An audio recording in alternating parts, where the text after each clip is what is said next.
This is a tutorial on how to create the Polaroid effect on CapCut. So first you're going to open your browser, you're going to search Polaroid camera and pick whichever image you want.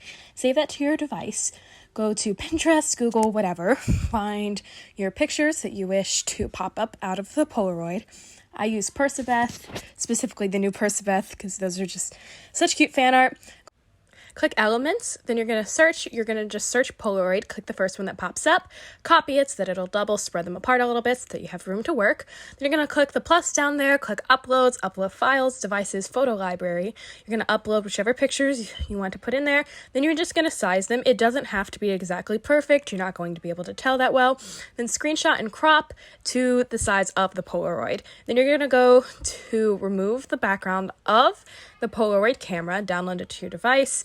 That way it's not just a plain white background, doesn't mess up your edit. Then you're going to upload all of your Polaroids and your camera. Then you're going to copy the camera after you size it down. That way you have two. Now if you want to do just one camera, then you can skip this part, but I always use two whenever I do this.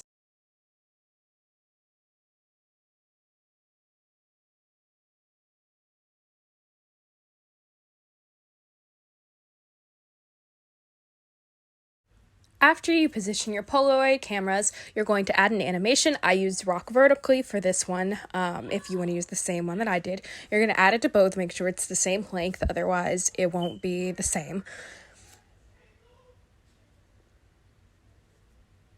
After you've done the animation for your cameras, you're going to take your Polaroids, size them down, make sure it's tilted the same way as the camera.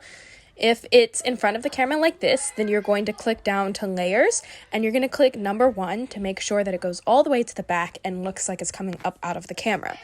You're going to do this to both Polaroids.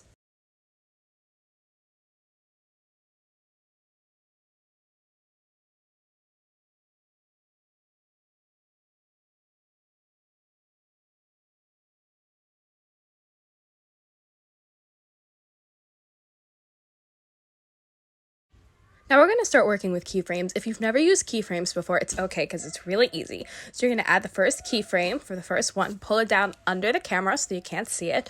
You'll probably want to edit it right there so it starts right when your keyframe starts. That way it doesn't show your Polaroid picture before the camera pops into the frame.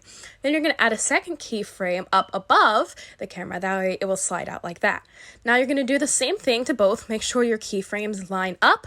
That way one isn't coming out before the other. Now if that's what your end goal is, then go ahead, adjust the keyframes however you want. But for this tutorial, I'm doing identical cameras, identical Polaroids, so they will come up and out at the same time.